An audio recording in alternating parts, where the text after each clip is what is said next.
So today we're gonna do the first video. It's gonna be about Angelito. Call him AJ. Cause today's World Prematurity Day, and he was my preemie baby. He's 4 years old now. He'll be 5 in the middle of January. He was born at 32 and 4.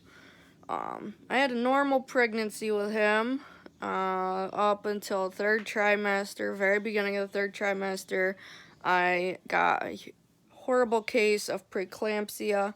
I was on medication. I was in the hospital. My meds quit working. My heart, my blood pressure, my heart, and all that, and it all became unstable. I had to be put on a oxygen mask. They had to induce me at 11:30 at night, January 20th, 2017, because my meds all stopped working and I basically almost died. So I was induced and had AJ. He was supposed to be born the next morning. They were planning on taking me down to the OR at 5 in the morning, but he ended up coming sooner than that. He was born at 12:04 in the morning at 32 and 4. So anybody who doesn't know terminology for babies, that's 32 and 4 gestation, 32 weeks and 4 days, which means he was 7.5 weeks early. So he is considered premature because he was born before the 35-week mark.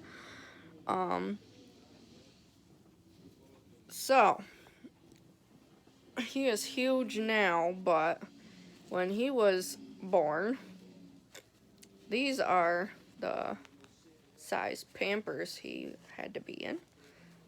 They were tiny. These are called Pampers Micro, and they're literally the size of the palm of my hand.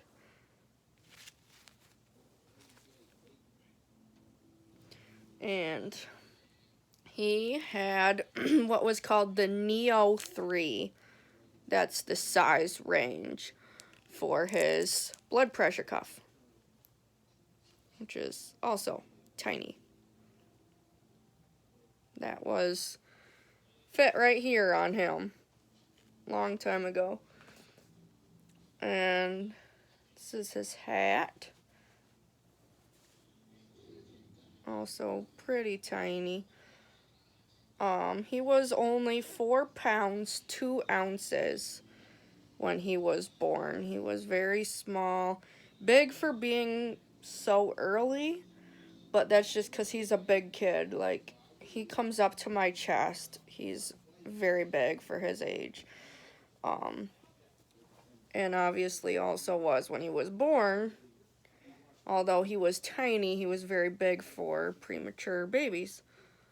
This was his first outfit. This is a pants and long sleeve shirt. And they are tiny, tiny. Size premature, but they were huge on him when he was born. He had to grow into them. This was his first footy pajamas. These were a gift for him.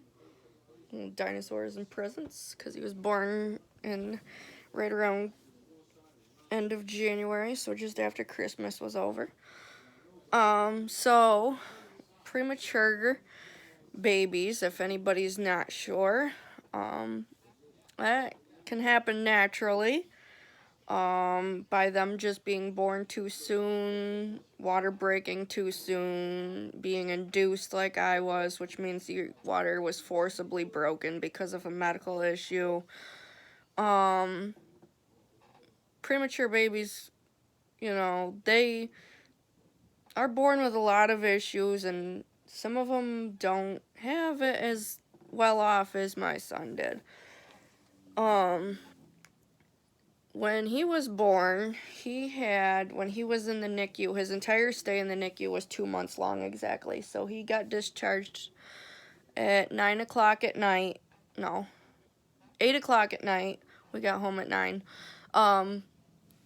he was discharged at 8 o'clock at night on the very day he turned 2 months old, which was March 21st, 2017.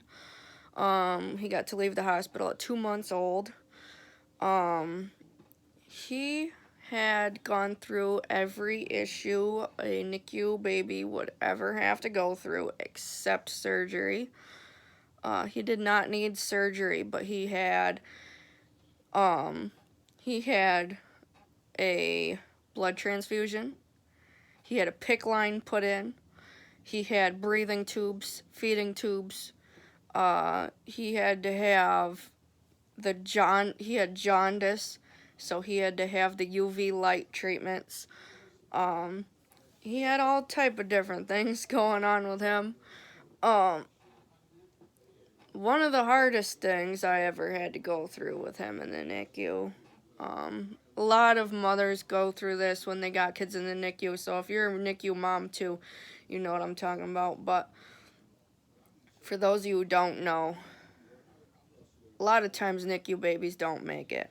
They don't come home. He was one of them that was not supposed to make it. His heart stopped. His breathing stopped. His breathing would fluctuate all the time. He always had trouble breathing. That was a normal thing for him. It still is. But his heart stopped one day. Completely stopped. He was in the cardiac unit because he was born with a hole in his heart. It's called a heart murmur.